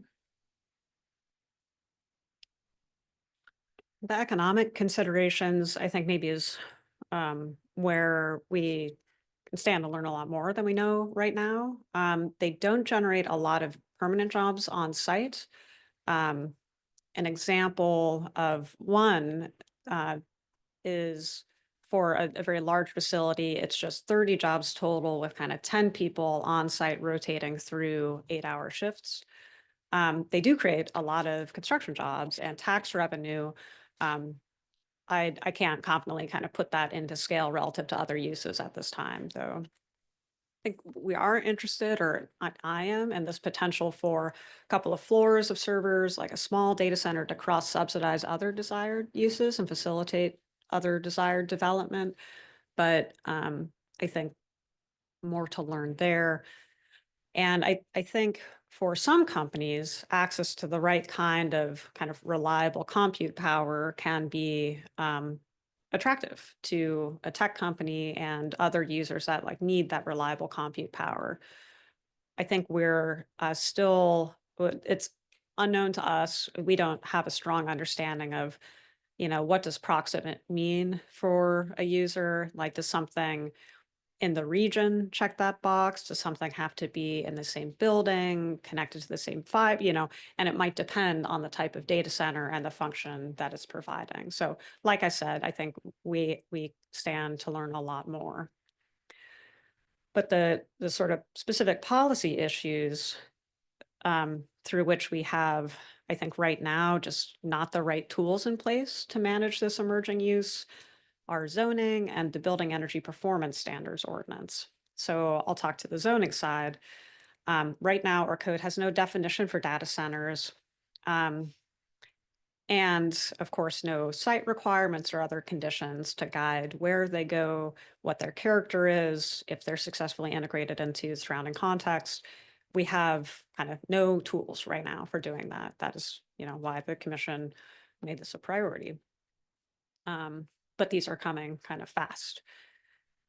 They are largely treated currently as a warehousing use, which in a sense they are, but they can have a lot of exterior cooling, all of that equipment that Alicia was describing. and have very different infrastructure needs. So some similarities to the use under which they're being regulated, but really it's quite distinct because of that exterior infrastructure and how it impacts the surrounding environment. Mhm. And then with our building energy performance standards, the current ordinance doesn't include definitions for data centers. They tend to fall under critical communications infrastructure.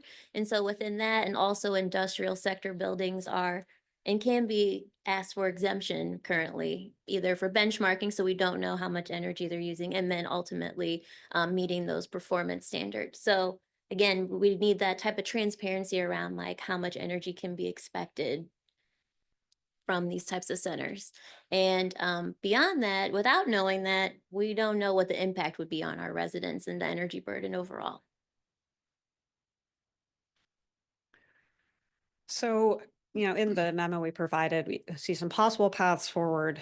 I think, both involve the development of appropriate regulations. I think, though, there's trying to hustle to do that, and that's probably going to be very simple, quick zoning regulations, which, I think we do need time to study this and adequately address this issue.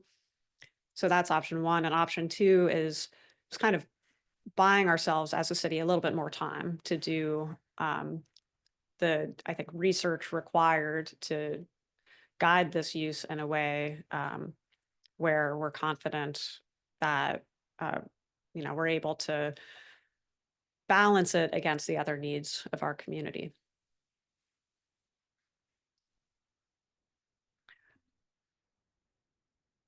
Just by a show of hands, would you let me know, do you have questions? I'm just trying to figure out if I should go through the whole list or just a handful. All right, well, let's just start here. Yeah, I just want to thank you. Thank you all for this presentation. Listen, because I had no idea about all of this, just really flagged it after the stuff that was going on in St. Charles. So this is very informative, more so probably than I would have got if I would have even thought to ask questions. So thank you so much for this. That's a lot. And so I'm ready to work forward into the possible path forward. Thank you. Open questions.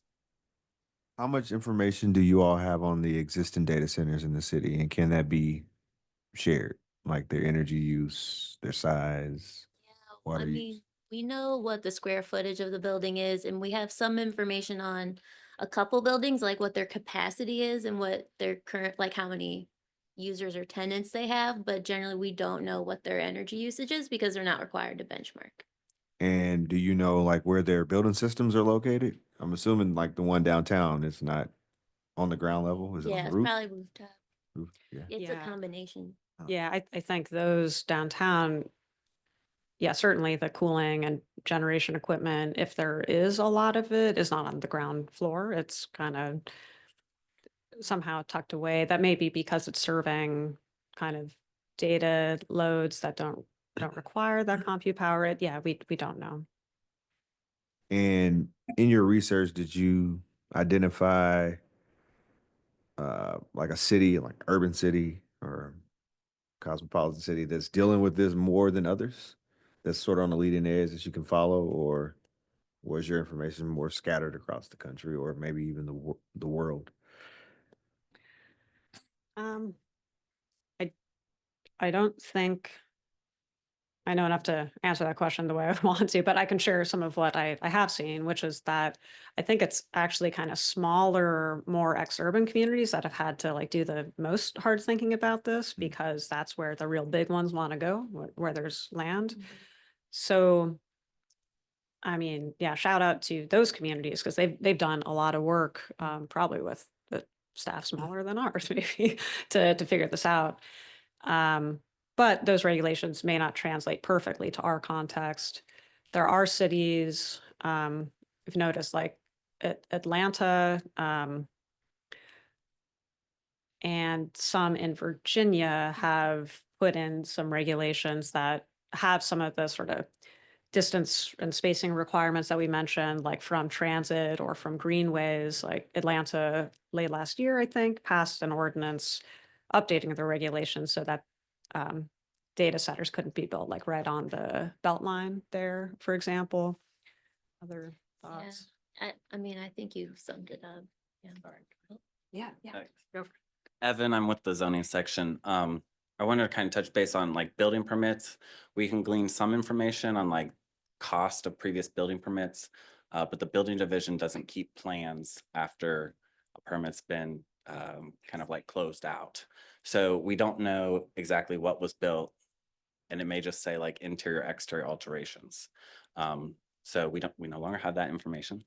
And then, which I hope will change when we move online, which is in the works. But then the other piece, the American Planning Association puts out a memorandum on like best practices.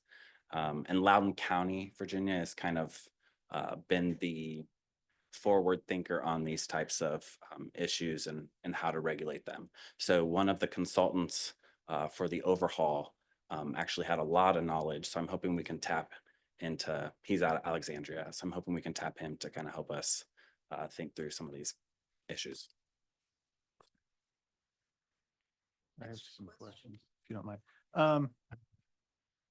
What's the typical, other than, you know, utility infrastructure, more power, all that, with a development proposal like the one you're looking at right now, is there a public ask? Are they asking for, you know, any kind of subsidy or tax different, anything like that? Is there, as part of their financial model, these,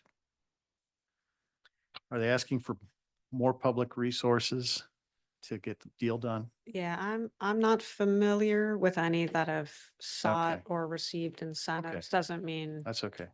hasn't. Yeah, it seems like we really need to get a sense of the energy. It seems like one facility could wipe out the incremental improvements we've made through the energy efficiency, you know, coding requirements now for the entire city. One facility could seem like it could eclipse all of the gains that we've made. If, I don't know, unless I'm way off without knowing more. If we were to, you know, put a moratorium in for a year, does that compel us to have a firm determination at the end of the year? Or does that give you the flexibility of, we need 6 more months, but we don't have it now to really know? It seems like there's a lot going on, and it's, Yeah. you've I'm an industry looking, that's not necessarily open and sharing, and a lot of communities trying to fight through this too. Yeah. Ask AI.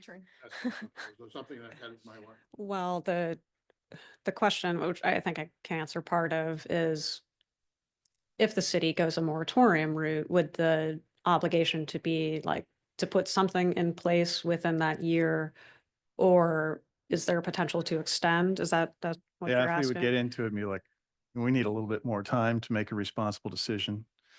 Ultimately, that will be a legal call. You're dealing with property rights, so I think it just needs to be tailored to the situation, and it's. Okay. And Is there a reason we have to put in a timeline for how long a moratorium would be? I'm not an attorney, but I wish I was were. asked- in moments like this. Get back to the idea of you're affecting people's property rights. I suspect that you'll need to put in a timeline. I haven't Fascinating. fully vetted this by any means. Is it fair to say that Want to make it. I'm just channeling some of, like the case law around moratoria is the longer they go and the less well-defined they are, the more it starts to really be a property rights issue. That's right. Successful. Yeah. And part of how I was going to answer is even if within the year we develop regulations, you know, this may have to be something where we just keep refining as the industry changes. Within a year won't be a period of time when we'll be able to have the new code and map, but that will be shortly following after that year period. So, you know, that will be an initial opportunity to tweak some things, and we'll also have the new map as a tool to have integrated regulations into those new districts and things like that. Okay. Yeah. And if you bear with me, one more question. Would a moratorium be for all data centers? It seems like there are fewer issues with the smaller ones that are part of a mixed use redevelopment of an existing building. Is there a threshold that seems manageable right now versus a large new construction type of thing that would be okay for the time being while the moratorium applies to the larger scale, less, you know, less comfortable type of developments? It's an option. It is an option. My, I guess, personal concerns about this, though, is the way our current zoning code is structured. So we have a permissive code until you get to I, where then it's an exclusionary code, meaning we list things that are permitted, so you can only do what's allowed. But then in I district, for whatever reason, when they wrote it, they're like, oh, you can do anything except this. So it allows for basically our downtown buildings to turn into data centers, which kills any kind of like lively I did one of livability in them in my downtown. previous career. Yeah, it's not. So that's my concern about, just we don't know enough about their impact, and then the way our code is currently written, we could see more pop up in downtown. Okay. Whether they're small or large or. Thank you. Yeah. I'd like to go to the commissioners that are not in the room. Commissioner Bradley, do you have any questions? No, I don't have any questions, but I do have a couple comments. So if you're familiar with the Steam Loop, which the city is a partner in the Steam Loop through a corporation called Solid Waste Management and Development Corporation, which I happen to be the president of. We are working with CenterStream Energy right now to develop a downtown district chill water loop. And that is to help city buildings, private buildings, so forth, with cooling loads. And also CenterStream produces a byproduct of about 30 megawatts of electricity at the Ashley plant down on the riverfront. So when you're talking about energy usage, cooling equipment and so forth, I like the idea that the moratorium could be to a certain level and in a certain area, because I think that what is being developed could, in the right way, assist with providing cooling and electricity for a small to mid-range a data center. So I would hate to see that they get written out of the picture all the way, because the cost that would be paid by them would offset the city's cost in cooling and heating our buildings. So please keep that in your mind. Commissioner Banton, do you have questions or comments? Yeah, I think I appreciate this very thorough presentation. So thank you for that. I have working downtown, I walk by the data center at 9th and Walnut quite often, and it seems like more often than not that, well, that maybe that's not a fair thing to say, but quite often their generators are going and they're very loud.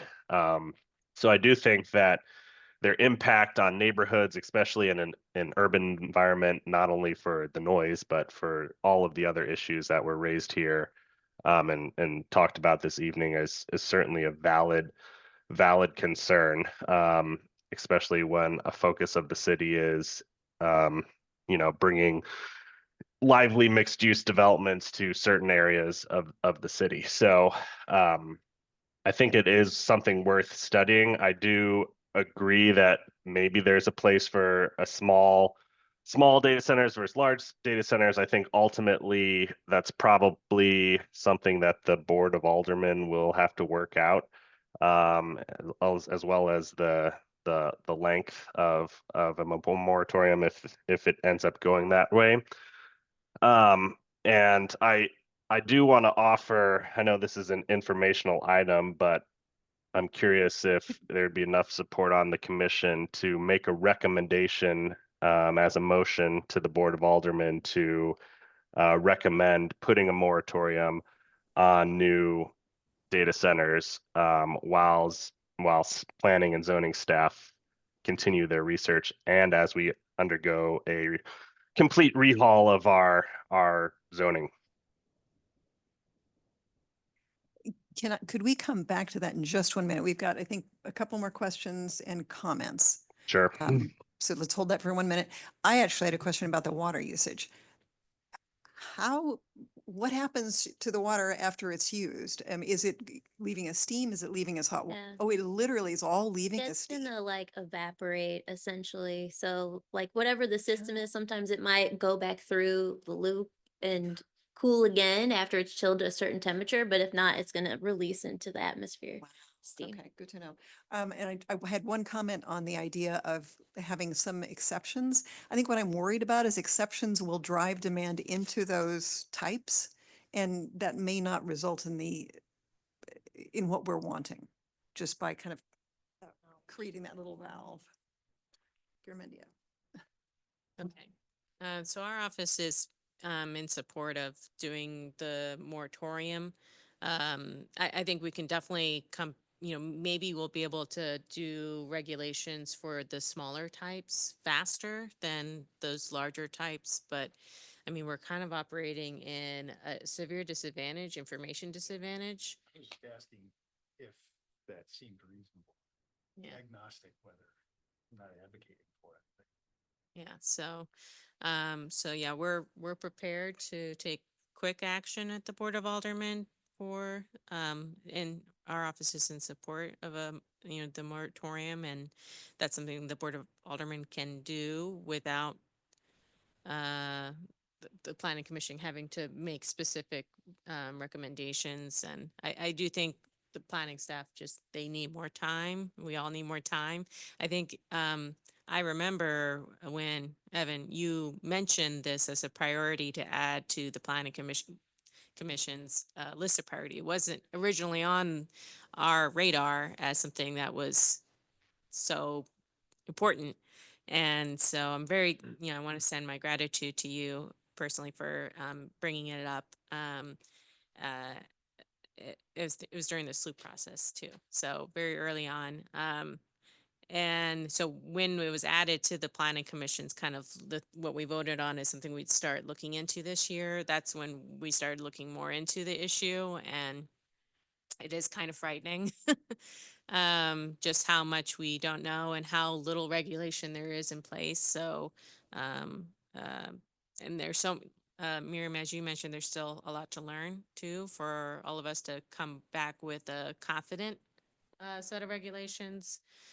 So that was, I just wanted to express, our support for taking fast, quick action to allow for actual deep discussion and to have a lot of opportunities for community input on this issue, because it does actually impact everyone in terms of energy costs. Yeah, so that's something the President's Office and the Board of Aldermen is standing by to support, is to really, so when the Planning Commission can come back and the planning staff can come back with options for regulations, it's also, we'll have a lot more information about how the public feels and how other stakeholders that may have an invested interest in seeing data centers in the city being a home for data centers, and maybe how it could be more a collaborative relationship, but having those conversations in the public setting. Another question, in the case where it's not a single use, if it's part of like a mixed use in a building, at what size or point does it become considered a data center? Yeah, I mean, right now we have kind of no way of making that distinction. I guess that's something we would explore, data center as a primary use versus data center as a kind of secondary or accessory use. So what is a data center? Yeah. Right real- now, warehousing is such a flat and unhelpful way of thinking about it. Isn't this sort of proposed for the AT&T tower, for some of the floors to be data center use? Is it? AT&T tower? Yeah. Yeah, I mean, I think it just we don't have a definition for data centers, but what we've seen at least through BEPS is that some of our larger buildings, because of their server floors, they have to sub-meter out those floors in order to comply with BEPS. So like just a few floors can push a large building beyond what like our threshold is for energy usage. Let's see, are there any other questions or shall we go back to Commissioner Banton's suggestion of a motion? I thought, did you just say we don't need? Oh, Never mind. sorry. When is the Board of Aldermen taking this up?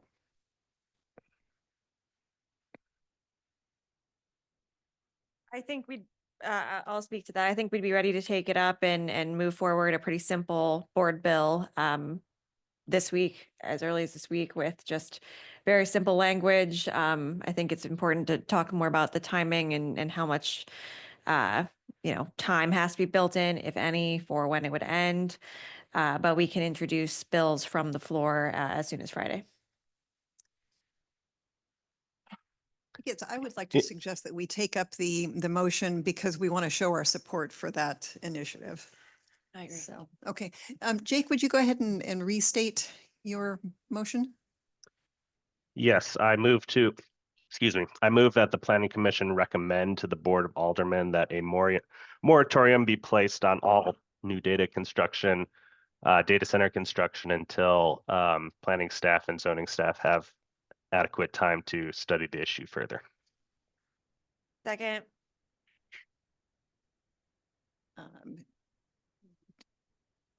Do we want to vote? Previous Sorry. roll. Previous roll. Okay, previous roll. Any objections to previous roll? Nope. All right. Thank you. Thank you.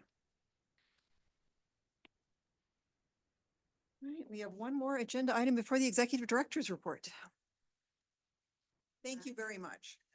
Really good discussion. And I mean, yeah, a lot of folks on our kind of extended team have been very involved in trying to do our best to figure out what's going on. Next slide. Oh, now we're going. So this is really a follow-up on the discussion we had in June about some of the regulatory barriers in our city's zoning code that might delay or otherwise impede some common sense things that people who have been impacted by the tornado would have to do to repair their home, open their business, reopen their business, and so on. So in June, we talked about some of these specific issues, and since that time, planning staff, zoning staff, cultural resources office, and other building division staff were sort of integrated into the work of the recovery office, newly established to help guide and drive recovery from the tornado. And one of the task forces through which some of that work is organized is termed sort of Accelerated Community Planning and Development Task Force. That's looking at a range of things, including really sort of foregrounding neighborhood planning in long-term decisions about rebuilding, but also process reform, reducing barriers to rebuilding and things like that. This is one of several task forces, others working on, as you can imagine, even much more urgent issues related to housing, debris removal, and so on. But our team did develop an initial series of strategies to relieve some of those regulatory and process barriers that we talked about in June. This is just a reminder of an example of those issues. In our code, there are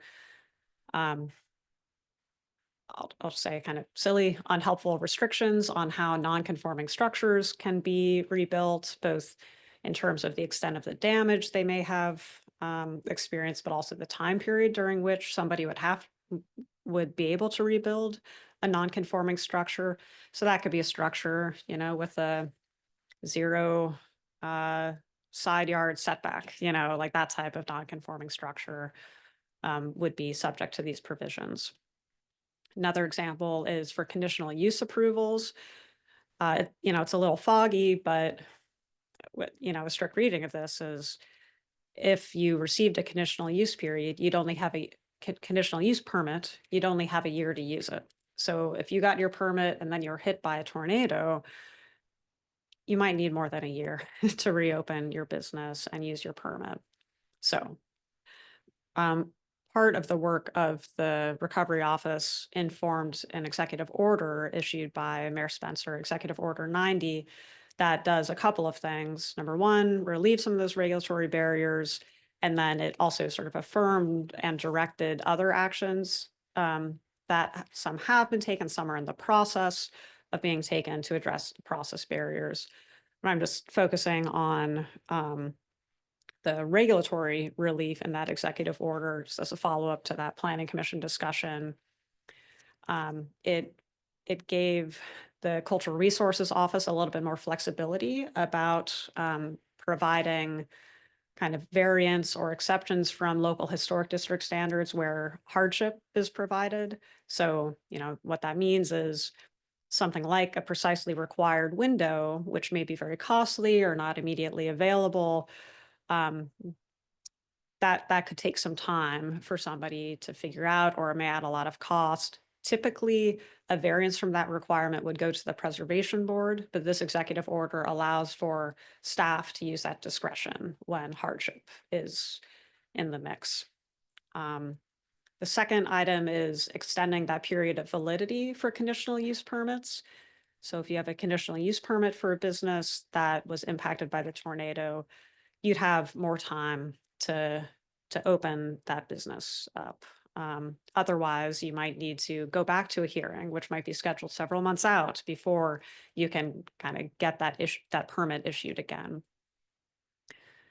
The third thing is extending the time period and scope of how legally non-conforming structures can be built. So what that means, for example, is that an existing home with a non-conforming side yard setback, just for example, otherwise might require a conditional use permit to be rebuilt, which is again, like sending somebody who was impacted by the tornado to a hearing, which is going to take some time to occur when they're just trying to rebuild their house. So that should no longer be a problem.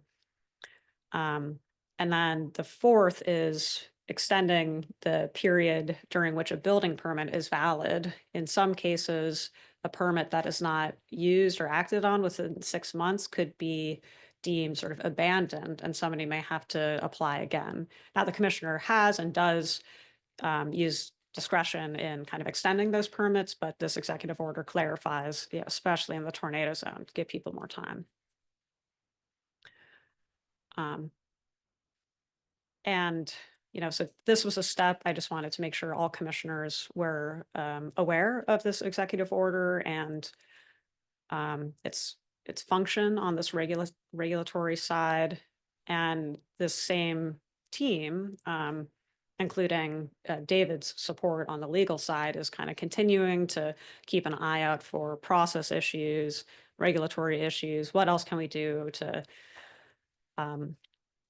you know, in this narrow lane of kind of city processes around building, how can we make this as painless as we possibly can for people who are impacted by the tornado? So that was a quick update. Happy to answer any questions if there are questions.